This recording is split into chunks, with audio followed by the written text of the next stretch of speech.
le Seigneur, applaudissons le Seigneur. Le Dieu vivant dans la de gloire. Nous allons continuer dans sa gloire que nous avons commencé la semaine dernière. La gloire de Dieu, la gloire manifeste du Saint-Esprit. Lui qui ne demande qu'une chose, de s'humilier devant sa face. Il ne demande qu'une chose, d'obéir à sa parole, afin que puisse se manifester grandement dans nos vies. Merveilleux Seigneur. Dans le livre de 1 Corinthiens 6, verset 19, vous lisez même 1 Corinthiens 6, le livre de 1 Corinthiens 6, verset 19, il est écrit ceci, que nous sommes, dites avec moi que je suis le temple de Dieu. Ah, je suis le temple de Dieu. Mon corps, ma vie appartient à Dieu. Merveilleux Seigneur. Dans le livre de 1 Corinthiens 6, verset 19, il est écrit, ne savez-vous pas que votre corps est le temple du Saint-Esprit qui est en vous? On n'a pas dit que le Saint-Esprit n'est pas en toi. Parce qu'il y a beaucoup qui viennent, pasteur, prie pour moi, je vais recevoir le Saint-Esprit. La parole déclare, le Saint-Esprit est en toi. La gloire de Dieu, comme on a vu la semaine dernière, il est en toi. Il est dans ton corps. À partir du moment que tu as accepté Christ, c'est le Saint-Esprit qui te donne la révélation de Jésus. Voici pourquoi tu as accepté Christ. Voici pourquoi tu es en train de suivre Christ. Donc Paul dira, ne savez-vous pas que votre corps est le temple du Saint-Esprit qui est en vous, que vous avez reçu de Dieu et que vous ne vous appartenez point à vous-même.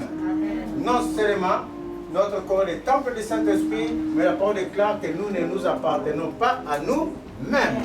Donc si on ne s'appartient pas nous-mêmes, on appartient à quelqu'un d'autre qui est le Saint-Esprit. Mais c'est Dieu dans le Saint-Esprit, puisqu'on lui appartient, donc nous, on doit prendre toute décision de lui. On va prendre toute la direction des marches en lui, tout seul, parce qu'on ne s'appartient pas. Il n'a pas été donné à l'homme de diriger ses propres pas. Impossible. Qui peut faire des programmes? Il y a beaucoup qui font des programmes, je vais faire ceci, je vais acheter des avions et tout, et le matin c'est là qu'il va trouver la mort. Parce qu'il n'a pas été donné à l'homme de diriger ses pas. Vous êtes en train de suivre la direction de l'homme, la vie de l'homme, lui qui donne l'être, le mouvement, la respiration de la vie, c'est Dieu. On ne s'appartient pas. Donc d'où on doit suivre le Saint-Esprit, la gloire du Saint-Esprit, afin que le Saint-Esprit agisse grandement en nous. Vous verrez par exemple dans le livre de 2 Samuel 5, David avait cherché la gloire de Dieu. David était dans la gloire de Dieu. Il a dit dans Somme 27, je voudrais habiter dans la maison de l'Éternel, pour contempler la magnificence de l'Éternel, pour admirer son temple. Mais c'est même David dans 2 Samuel 5, quand il voulait partir au combat, il demanda au Seigneur, dois-je partir, dit David. Le Seigneur dit non, attends, quand tu vas entendre les pas dans les cimes, dans les hauts des arbres, marche, ça veut dire que j'ai fini de combattre. Vous êtes en train de suivre? David qui était un grand guerrier, un grand combattant, ne partait pas sans que le Seigneur lui dise, David part au combat. Et quand David obéissait, mes chers amis, les Philistins étaient morts. On ne s'appartient pas. Et la parole continue, que vous n'appartenez pas vous-même. Car vous avez été rachetés en un grand prix, glorifiez donc Dieu dans votre corps et dans votre esprit qui appartient à Dieu. Dans le livre des 2 Chroniques 7, il est écrit ceci. Quand Salomon a fini de bâtir le temple, Salomon a consacré le temple à l'Éternel. Les Chroniques 7, 14 à 16. Il a fini de consacrer le temple. Voici que la gloire de Dieu était descendue dans les temples. Comme je vous ai dit la semaine dernière, la gloire, c'est la présence de Dieu, qui est différente de son onction. C'est parce que tu as la présence de Dieu. C'est parce que la gloire de Dieu est en toi. Voici pourquoi l'onction de Dieu va s'exercer entre tes mains. Vous êtes en train de suivre. Parce que si tu n'as pas Dieu, l'onction ne peut pas s'exercer.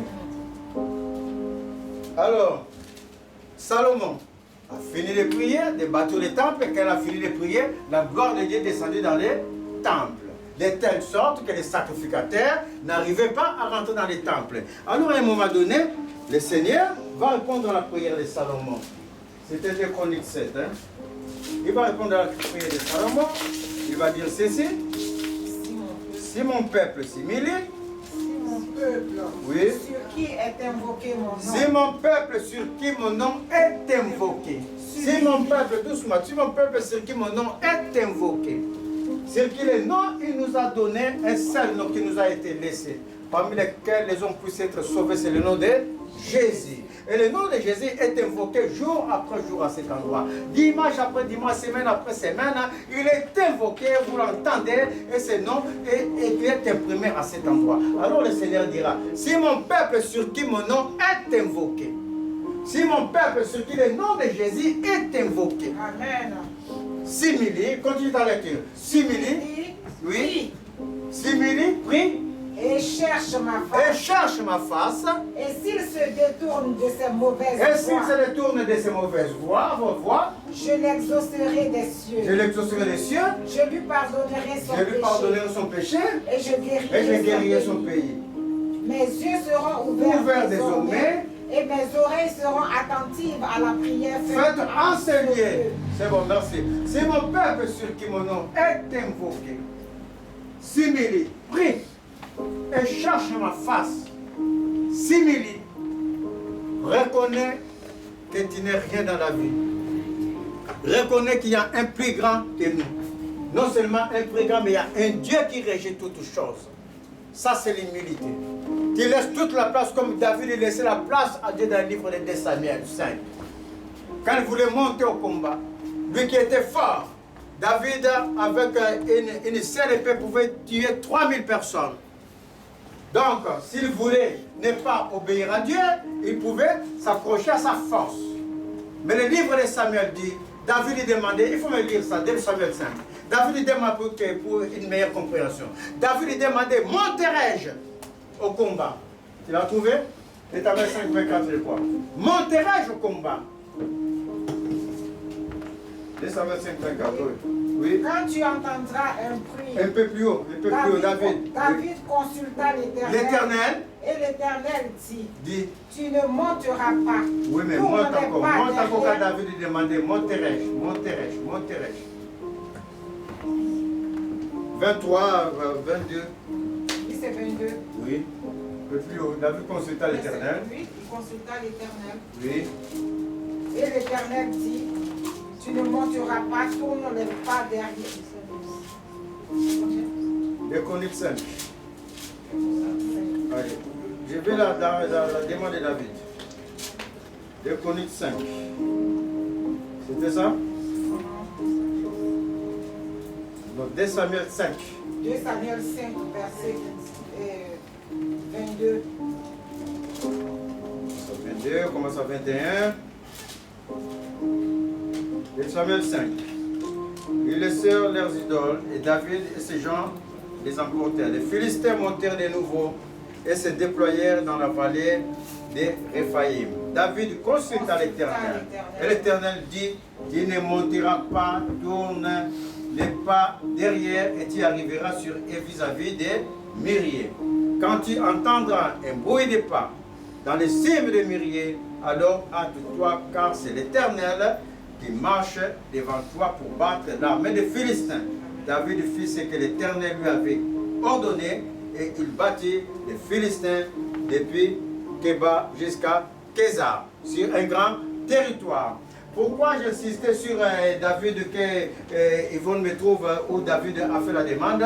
On voit tacitement que David a fait la demande. Mais c'est important de consulter l'Éternel pendant la prière. C'est important de demander à l'Éternel. Pendant que je suis en train de préparer dans ma tête, je sais que David a demandé, et c'est marqué qu'il a demandé parce que l'Éternel finit, David consulta l'Éternel. Donc demanda à l'Éternel, monterai-je? Alors qu'il était plein de force. Le Seigneur lui dit, non, tu ne monteras pas. Est-ce que je dois faire ce que je vais faire demain dans ma vie? L'Éternel dit, non, ne le fais pas. La voix de Dieu, tu l'entends parce que le Saint-Esprit est en toi. Amen. La voix de Dieu, ce n'est pas seulement les paroles comme je suis en train de te dire. Ça peut être les circonstances. Tu veux traverser, tu vois une voiture, tu passes vite, tu t'arrêtes à côté. Et quand tu vas encore mettre les pas, tu vois maintenant une moto, tu t'arrêtes. Et quelques minutes après, quelqu'un d'autre qui n'était pas toi. Il va traverser, voici, une voiture vient de là, ramasse la personne. Tu comprends alors que Dieu t'avait parlé. Amen. Vous êtes en train de suivre. Dieu parle par les circonstances d'une manière ou d'une autre. N'entends pas seulement entendre sa voix. Et souvent c'est clair dans ton cœur que je ne dois pas faire. La première réponse que tu as dans ton cœur, ça vient de Dieu. Amen. Quand tu es en train de prier, un secret quand tu es en train de prier, quand tu es en train de chercher l'Éternel, la première impression, la première parole qui va venir dans ton cœur, ça vient de Dieu. Le reste, ça vient du malin pour commencer à semer le doute, pour commencer à t'embrouiller. Alors tu vas commencer à te demander, Amen, j'avais reçu ça, pourquoi encore ça? Mais la première, c'est le Saint-Esprit. Et quand le Saint-Esprit finit de faire son œuvre, le malin rôde. Quand il n'est pas à Dieu, le malin n'a pas quelque chose à te demander dans la vie. Le malin te demande quelque chose dans la vie parce que toi tu avances vers le Seigneur. Parce qu'il va te perdre. Alors là où il y a la gloire de Dieu, il y a les malins qui rôdent. Mais sauf que ce malin-là est vaincu dans le nom de Jésus. Merveilleux Seigneur. Donc, là, si mon peuple sur qui mon nom est invoqué, prie. Nous avons changé, prie et s'humilie. Ceux qui est invoqué mon nom s'humilie. Oui. Prie. Oui. Et cherche ma face. Et cherche ma face. Et s'il détourne. Et s'il détourne de mauvaises voies. Oui. Je l'exaucerai des cieux. Je l'exaucerai des cieux. Je lui pardonnerai son péché. Et je lui pardonnerai son péché. Et je guérirai son pays. Mes yeux seront ouverts désormais. Et mes oreilles seront attentives à la prière faite en ce lieu. Amen. En ce lieu. Faite en ce lieu. La prière faite dans mon corps. La prière faite dans le corps de Christ. Désormais, mes yeux seront ouverts. Mais si mon peuple s'y milite et s'abandonne. Amen. L'abandon à Dieu. Qui amène la gloire de Dieu d'agir. Dieu n'agira pas par autre chose que par obéissance. Amen. Si tu veux que Dieu agisse grandement dans ta vie, il y a une chose, obéissance. Quand tu t'humilies, quand tu reconnais tes péchés, Dieu dit, je pardonnerai tes péchés. Je pardonnerai son péché. Ça veut dire que le péché qui te fait fuir la face de Dieu, le péché qui est en train de sévir ta vie, Dieu ne veut pas te condamner. Notre Dieu, autant qu'il condamnait dans l'Ancien Testament, autant qu'il condamnait à l'époque de la lettre, maintenant, le Seigneur manifeste la grâce. Amen. La grâce, c'est-à-dire que tu comprends que Dieu me voit. Il voit que je suis en train de faire le mal. Mais il ne veut pas ma mort. Il veut que je vienne à la repentance. Et quand tu reconnais cela, tu t'humilies, il oublie ton péché. Amen. Au-delà d'oublier les péchés, ses yeux seront ouverts. La parole de Dieu dans le livre de 1 Pierre, je crois, les yeux de l'Éternel sont sur les justes. Et ses oreilles attentives à leur prière. Alors il sera attentif à ta prière. Et pour qu'il agisse grandement le Saint-Esprit ne regarde qu'une chose, à part la foi que nous avons, il regarde une chose importante, l'obéissance. C'est ainsi qu'on va voir dans le livre des 2 Rois 5, la vie de ces Naaman les Syriens. Vous connaissez la vie de ces messieurs. Ces messieurs, ils étaient assis. La contrée où étaient des Esther et machin et autres. Alors ils avaient assujetti les enfants d'Israël, mais dans des époques différentes d'Esther. Ils ont assujetti les enfants d'Israël. Alors, Mardoché et Naaman, lui, il était lépreux. Et dans sa maison, puisque c'est eux qui avaient assujetti les autres, dans sa maison, il y avait une servante qui était israélite, qui était juive. Et la petite fille, il est agréable d'amener les enfants au Seigneur. Parce que la parole déclare que c'était une petite fille, moins de 16 ans. On peut dire peut-être 12 ans ou 9 ans. Mais elle avait l'intelligence de savoir qu'il y a un Dieu puissant qui existe dans son pays. Il y a un Dieu puissant qui agit. Vous êtes en train de suivre? Amen. Donc on peut supposer qu'il a entre 9 et 12 ans qui commence à raisonner. Alléluia. Alors il voit sa maîtresse, la femme de Naaman, en train de pleurer tout le temps, mon mari est lépreux. comment ferons-nous? Et la lèpre, pourquoi la Bible insiste sur la lèpre?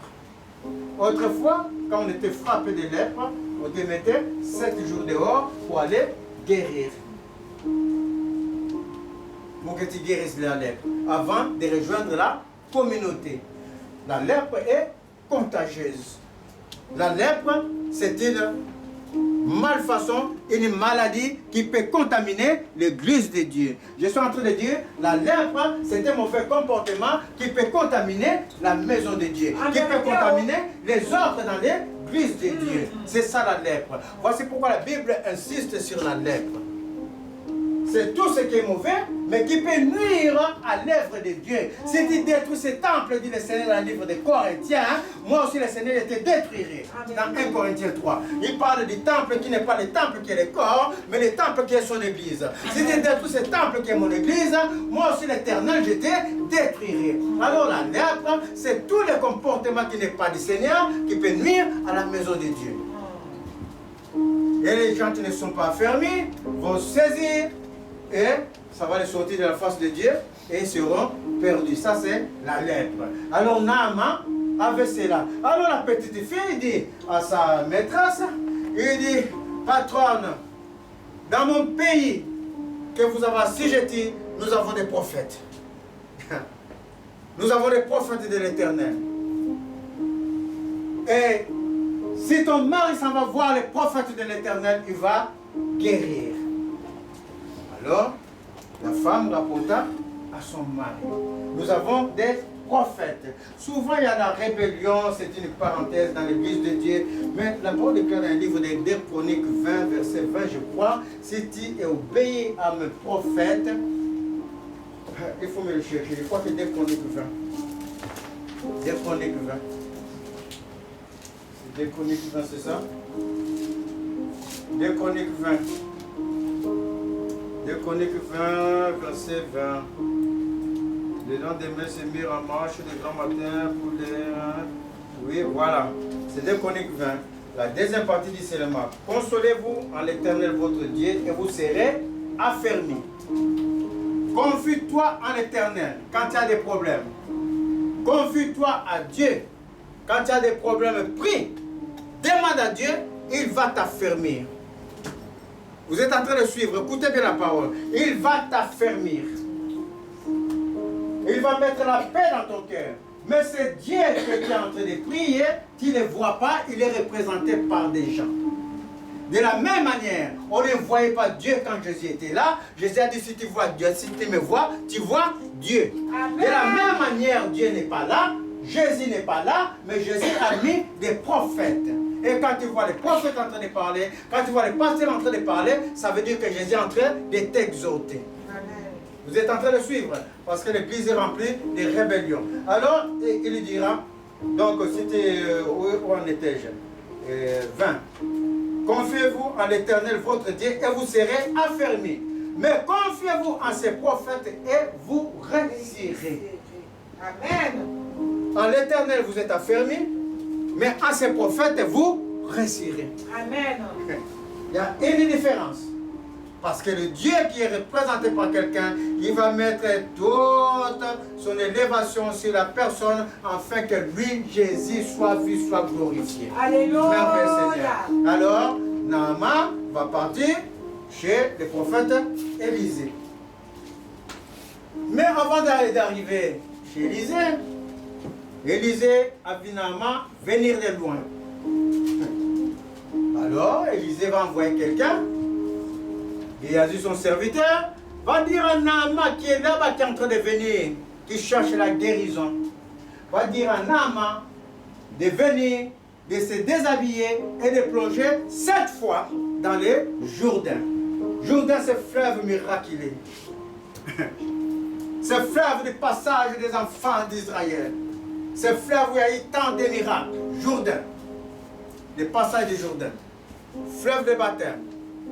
Fleuve du Saint-Esprit, fleuve de délivrance. Naaman est plongé 7 fois dans le Jourdain. Alors Naaman dit, mais ce monsieur, pour qui se prend-il ce monsieur? non seulement ils sont assujettis, et c'est même pas son roi qui va parler, c'est lui le prophète qui va parler de plonger 7 fois. Et non seulement, au lieu de venir vers moi lui-même, je ne suis pas encore devant lui, il envoie des gens de loin comme s'il était un grand roi.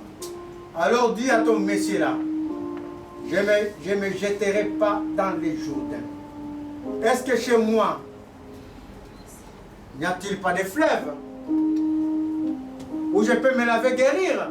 Il n'y a qu'à Jourdain qu'il y a des fleuves. Mais le Seigneur dit, ta délivrance, c'est dans sa maison. Ta délivrance que tu es en train de chercher, c'est là où mon nom est invoqué. Amen. Si mon peuple sur qui mon nom est invoqué. Ce n'est pas si mon peuple sur qui marche là-bas. Si mon peuple sur qui mon nom est invoqué. C'est là que tu auras ta délivrance. Amen. Et il a dit à Moïse, vous me louerez dans le lieu où j'ai mis mon nom pour être invoqué. Amen. Ce n'est pas un hasard. C'est pour quelque chose. C'est pour que Jésus se manifeste.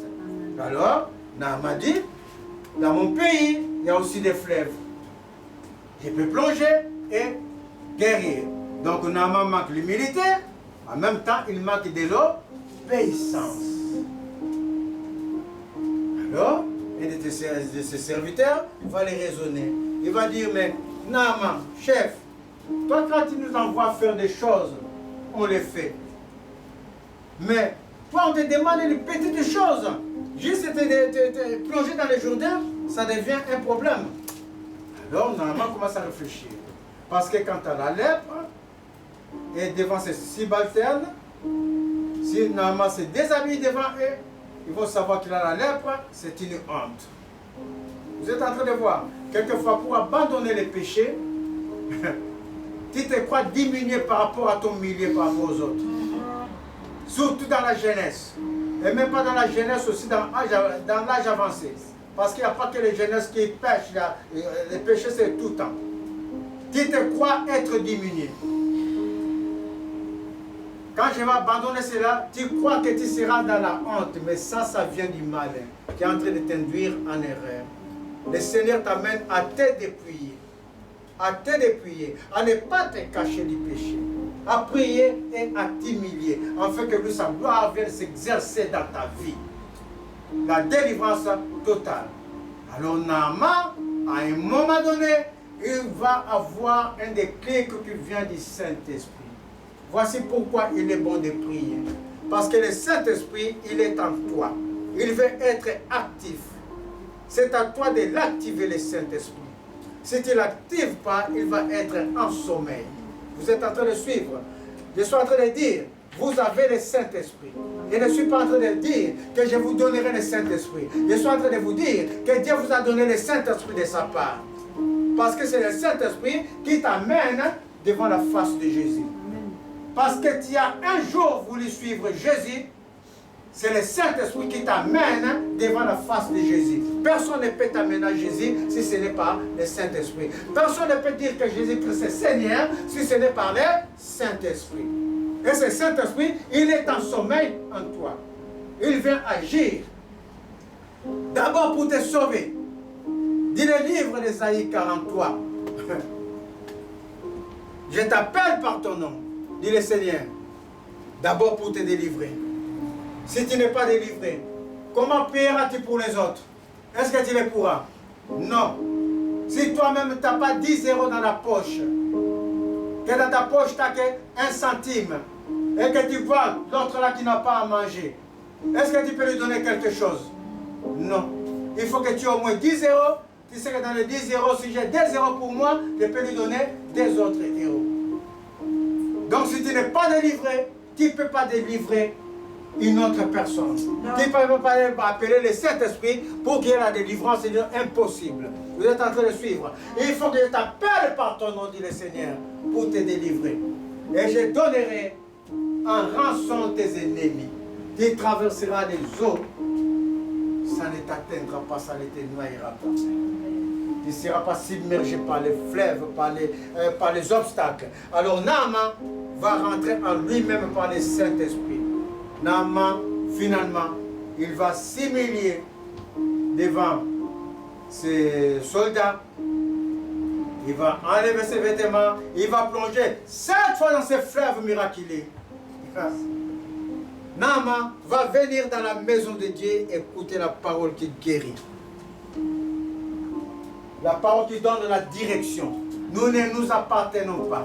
Ta direction, ça vient du Saint-Esprit par sa parole.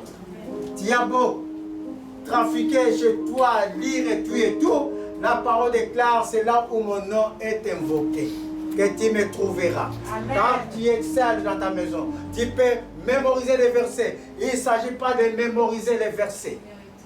C'est une marche devant le Seigneur. Il s'agit de rencontrer le Dieu vivant. Et il y a des gens pour t'aider à cela. Ce n'est pas la mémorisation des versets qui compte. Alors Naaman va enlever ses vêtements. Il va plonger 7 fois dans ces fleuves miraculeux. Et il va sortir de là la peau toute saine. Naaman était guéri. Moïse dans toute sa gloire. Dit le livre de l'Exode 33. Moïse n'a cherché qu'à voir la gloire de Dieu. Parce qu'il savait que sans Dieu, Moïse n'était rien du tout. Il voulait voir la gloire de Dieu. Il a demandé la direction de Dieu. Si tu es avec nous, Père éternel, marche avec nous. Sinon, laisse-nous ici. Parce qu'il cherchait que la direction de Dieu. Amen. Quand tu cherches la direction de Dieu, Dieu va te visiter. Amen. Afin que tu sois un instrument pour sa gloire. Amen. Oh, mais ça me rappelle une fois, beaucoup connaissent cette histoire, j'étais comme ça dans mon balcon. Et c'est là que le Seigneur va me tester mon obéissance. J'étais dans mon balcon, on ne priait pas ici, on priait ailleurs encore dans la maison. Et il y avait une personne qui était malade, qui avait des écailles sur sa peau. Et sa peau pourrissait. Il ne dormait plus avec sa femme sur le même lit. Il n'avait le choix que de sauter sur la fenêtre pour se suicider. Et sa femme le disait clairement. Et la journée, quand la femme partait, ou la femme était là, il sautait à 6 h du matin, se mettait sur les bancs. Parce que ça peut pousser sa santé. Et quand il marchait comme un serpent, ça laissait des traces, des petites écailles qui tombaient. Il n'avait plus d'espoir. Alors le Seigneur était dans mon balcon. Je ne pensais pas à lui. Mais le Seigneur, lui, il pensait à lui. Parce que c'était le jour de son jour. Alors le Seigneur me dit, va sécher monsieur. Demande à sa femme d'amener une bouteille d'huile, sanctifie l'huile. Va mettre dans le corps de ce monsieur. Mais ne mets pas des gants. Je ne savais pas pourquoi il ne fallait pas mettre des gants. C'est quand je suis allé voir son corps pourri et que les infirmiers mettaient les gants. Et que moi-même, quand j'ai touché ce corps, sa femme versait plus de 3 fois ou de 4 fois de l'eau pour que je rince la main. C'est là que j'ai compris. Et le message, je vous dis, devant ces filles qui étaient grandes, il va descendre son truc au salon, jusqu'en bas, parce que c'est tout dans son corps qui était pourri. Alors il fallait que j'obéisse, que je ne mette pas des gants. Ça a étonné tout le monde dans sa famille. Ça a étonné sa femme. Ça a étonné les enfants. Mais j'ai obéi à ce que le Seigneur m'a dit de ne pas mettre les gants. J'ai mis de l'huile sainte. À chaque fois, je mettais de l'huile. Je m'en vais dans la douche. Sa femme versait de l'eau. Je lave. Il me met encore du savon. Je lave 4-5 fois. Il me donne des serviettes en papier. Elle le jette. Au bout de 2 semaines, sa peau est devenue aussi lisse comme la peau d'un bébé. Et ce monsieur sur place à Toulouse vit encore guéri dans le nom de Jésus. Guéri dans le nom de Jésus. L'obéissance au Saint-Esprit. Par obéissance et en cherchant sa gloire, le Saint-Esprit agit. Amen. Comme ce Bartimée qui voulait, qui ne connaissait pas Dieu. Bartimée entendait seulement qu'il y a un certain Jésus qui guérit. Mais à un moment donné, le Saint-Esprit va mettre dans le cœur de Bartimée. Ce Jésus-là n'est pas un homme ordinaire. Oh. Ce Jésus, c'est celui qui est rempli de mon esprit. Amen. Ce Jésus, c'est celui qui est venu te guérir au Bartimée. Alors Bartimée va se lever. Ce jour-là, Bartimée va saisir pendant que Jésus est en train de passer, il dit, mais c'est de celui-là que le Saint-Esprit est en train de mettre dans mon cœur, de travailler. Il a mis ça depuis longtemps, de chercher ma guérison. Moi, aujourd'hui, je vais saisir, je vais tenter de saisir. Alors, Bartimée attend que Jésus est en train de passer. Il hésite d'abord. Pourquoi je dis qu'il hésite? Parce qu'il n'a pas vu Jésus face à face. Jésus était déjà loin. Donc Jésus est passé devant lui par ses hésitations. Mais à un moment donné, il fallait que Bartimée décide de prendre la décision. Parce que s'il partait et rentrait dans les métros, c'était fini. Il faut saisir ton jour. Je suis en train de dire, aujourd'hui c'est le jour de ton jour. Alléluia. Je suis en train de dire que le Saint-Esprit est là dans toute sa grandeur. Je suis en train de dire que la gloire de Dieu est là pour sauver. Alors Bartimée va appeler avant que Jésus aille plus loin. Il va saisir l'opportunité. Il va saisir l'occasion. Il va dire Jésus, puisque la personne est passée, fils de David, sauve-moi. Donc Jésus est déjà loin. Alors, les gens qui poursuivaient Jésus, qui étaient à la suite de Jésus, mais toi, arrête de nous déranger. Va là-bas, pauvre aveugle. Bartimée va se lever de plus belle. Vous savez, la voix, c'est la parole. Et la parole, elle est créatrice. Amen. C'est par la parole que Dieu créa toutes choses. On ne peut pas arrêter la parole. C'est pour ça, quand il y a des enfants, ne dis pas des paroles à tort. Vous êtes en train de suivre? Ne dis pas des paroles à tort. Oh, vilain, oh, tu ne réussis pas. Ne dis pas des paroles à tort. Dieu a créé par la parole. Alléluia. On ne peut pas arrêter une parole. Alors Bartimée va dire, même si vous m'enchaînez, vous me mettez là, que je m'asseye là, mais ma parole, vous ne pouvez pas l'arrêter. Cette parole est en mouvement. Quand tu es en train de prier, ta parole est en mouvement. Dieu a entendu. Ce qu'il veut de toi, l'humilité. Ce qu'il veut de toi, l'obéissance et une foi ferme. Alors Bartimée va crier de plus belle. Jésus, fils de David, sauve-moi. Alors Jésus se retourna vers Bartimée. Ce jour-là, la parole déclare que Bartimée recouvrit les yeux. Fut guéri instantanément. Amen. La gloire de Dieu, il se cherche. Il y a eu un moment quand Jésus était dans une maison en train de prêcher. Les gens n'arrivaient pas à atteindre Jésus. Alors qu'est-ce qu'ils ont fait? Je ne sais pas comment ils ont monté par l'escalier. Ouais, mais ils ont rentré des malades par les toits. Alléluia. Ils ont percé les toits. Ils ont percé le béton. On a tapé le marteau piqué, on ne sait pas pourquoi. La malade il descend. Et Jésus les guérit instantanément. Amen. Cette gloire, il se cherche comme Bartimée a cherché la gloire de Dieu. Amen. Cette gloire, il se cherche par l'obéissance comme Naaman a obéi à la parole du prophète de Dieu afin de plonger dans les journées, de plonger devant Dieu. On va se lever, on va chercher la gloire de Dieu. On va se lever, on va demander la visitation.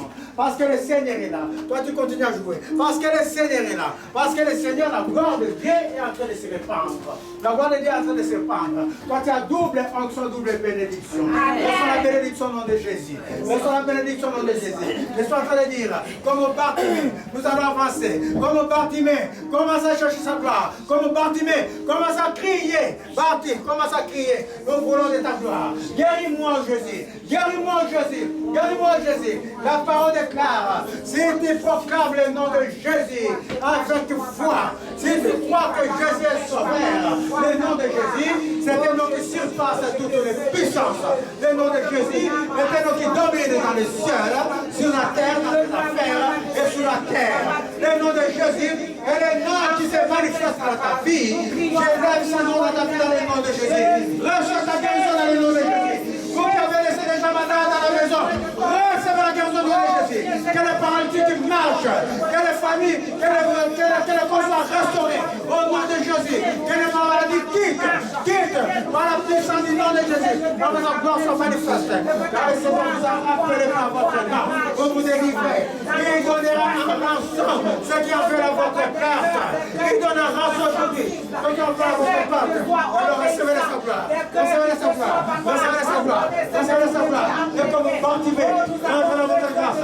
Comme vous participez, rentrez dans votre grâce. Au nom de Jésus, appelez-les, appelez-les, appelez-les, appelez-les, appelez-les comme vous participez. Appelez-les, appelez-les, appelez-les, appelez-les. Que son gloire soit manifeste dans vos vies. Oh, soit manifeste. J'élève la gloire de Dieu. J'élève cette gloire dans vos vies au nom de Jésus. Que cette gloire qui a marché avec l'enfant d'Israël 8 jours. Et que cette gloire qui est en vous, c'est emmagasinée en vous, ne sommeille plus, ne sommeille plus. Que ses yeux soient ouverts, ses oreilles attentives à votre prière. Et que ses yeux soient ouverts à votre cas personnel. Au nom de Jésus, à vos cas personnels. Et personnellement, le Saint-Esprit vient de visiter tout un chacun de vous. Vient de visiter. Et vous recevez la visitation. Là, c'est que vous cherchez. La visitation pour la paix. La visitation. Là, celle qui tracasse vos cœurs. J'appelle à la gloire de Dieu. Recevez la visitation. Recevez. Recevez. Recevez-les. Dans le nom de Jésus. Oh, merveilleux Seigneur. Gloire à Dieu. Maintenant, on va dire au Seigneur. Comme a dit le livre des 1 Corinthiens, nous ne nous appartenons pas. Seigneur, je ne m'appartiens pas. On dit que Seigneur, je ne m'appartiens pas. Fais de ma vie ce que toi tu veux. D'autres choses concourent au bien de ce qui tu aimes, Dieu. N'aie pas peur de dire au Seigneur de faire de ta vie ce que lui fait. Parce que moi je vais au Père éternel. Oui, Père éternel. D'autres choses concourent au bien de ce qui t'aime. Moi c'est pourquoi ceci nous demander que de faire de ta vie ce que toi tu veux, Père éternel. Quand ton programme dépasse notre programme. Ton programme dépasse notre programme, Père éternel. Oh, Père éternel. Les résolutions, Père éternel, sont fermes, efficaces dans nos vies, dans nos résolutions. Maintenant, ce qui est demandé au Père éternel. Fais de nous, Papa, au nom de Jésus. Amen. Maintenant, ce qui a été demandé au Père, tu avais dit à Salomon, c'est mon peuple sur qui mon nom est invoqué. C'est mille. Et suis mes lois. Je l'exaucerai des cieux. Mes regards se retirera plus de lui.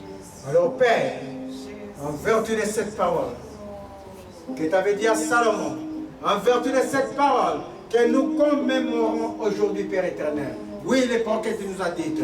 Quand en se liant au Seigneur Jésus, ton nom est invoqué. En se liant, j'invoque ton nom dimanche après dimanche, jour après jour. En son nom, Père éternel, tu as prêté un endroit pour que ton nom soit invoqué. En se liant, tu amènes les gens, comme ceux qui sont là devant moi, afin que ton nom soit invoqué sur eux. Là où ton nom est invoqué, il y a la magnificence. Là où ton nom est invoqué, il y a la gloire. Là où ton nom est invoqué, il y a la paix, il y a la restauration. Alors Saint-Esprit, viens étendre ta main puissante sur ceci dans le nom de Jésus. Car c'est toi qui amènes la réalisation efficace du nom de Jésus. Saint-Esprit, je t'appelle, viens te magnifier. Viens étendre ta main puissante dans ceux qui sont en train d'entreprendre. Étends ta main puissante dans ceux qui font leurs soucis. Viens étendre ta main puissante afin qu'ils sachent que du soleil levant au soleil couchant, tu es Dieu. Alors Saint-Esprit, je t'appelle dans la vie de tout un chacun, de ces enfants spirituels qui sont là devant moi, qu'ils reçoivent ta grâce, qu'ils reçoivent la gloire, qu'ils reçoivent la délivrance, la magnificence, et qu'ils reçoivent encore un centime de ton esprit. Au nom de Jésus. Viens, Père éternel, toi qui donnes la délivrance, car tu nous as montré qu'on n'est pas délivré soi-même, on ne peut pas prier pour quelqu'un d'autre. Alors, Père, laisseras-tu ceci dans cet état? Oh non, Père éternel, alors j'appelle à l'esprit de délivrance qui vient du sang de Jésus. J'appelle au sang de Jésus. J'appelle à l'autorité des lèvres de la croix qui a magnifié, qui a marché contre toute opposition satanique, qui a rendu Satan impuissant. Je marche dans vos vies, dans vos familles, dans ce que vous êtes prenez. Je marche avec une seule autorité, l'autorité des lèvres de la croix. Recevez la délivrance au nom de Jésus. Recevez que vous soyez restaurés dans la famille au nom de Jésus. Viens remplir ce merci, Père éternel, oui, de ton esprit, de ta gloire, afin que tu sois Père éternel béni avec sa femme dans sa famille. Remplis-les, remplis-les, remplis-les, Père au nom de Jésus. Oh Saint-Esprit, je t'appelle au Père éternel. Oh oui, la parole déclare ton nom, oh Jésus, est un nom puissant, un nom du surnaturel, Ce n'est pas un nom donné par un homme, un nom qui vient du Saint-Esprit, un nom qui sauve. Quand ton nom, la prononciation de ton nom, les genoux fléchissent dans le ciel, sur la terre et sur la terre. Et ce nom, Père éternel, nous le portons à nous, car nous portons ton esprit à nous. Alors que ce nom soit ravivé en vous dans le nom de Jésus, que ce nom ne sommeille plus. Que le nom de Jésus se ravive en vous, se ravive en vous, dans le nom de Jésus, dans le nom de Jésus, recevez la délivrance, au nom de Jésus. Oh Saint-Esprit, quand tu as manifesté ta gloire, à chaque fois que tu manifestes ta gloire pour sauver ton peuple, voici ta gloire les accompagner nuit et jour par des colonnes de feu et des colonnes de fumée. La fumée, quelquefois, Père éternel, était derrière et afin d'assombrir l'ennemi, afin que l'ennemi ne voit pas où tes enfants étaient. C'est ainsi que cette gloire nous les portons. Nous les portons. Alors, Saint-Esprit, comme nous te portons à nous, Père éternel, et comme nos vies ne nous appartient pas, j'appelle à ta main puissante de couverture, afin que l'ennemi ne nous voit plus dans le nom de Jésus. Que nous soyons invisibles, invisibles au visage de l'ennemi, invisibles au jeu des obstacles, invisibles dans le nom de Jésus, dans le nom de Jésus. Recevez cela, soyez couverts par le Saint-Esprit, car la parole déclare, si la main de Dieu est avec toi, qui peut être contre toi? Et la mort ni la vie, ni les dominations ni les autorités. La mort arrivera, mais la mort est vaincue par Jésus. Là, les choses arriveront, mais les choses sont vaincues par Jésus. Alors, Père éternel, j'appelle à ta main de couverture, que tu marches avec tes enfants, pour ta gloire, Père éternel, dans le nom de Jésus. Oh, merveilleux Seigneur, merveilleux glorieux.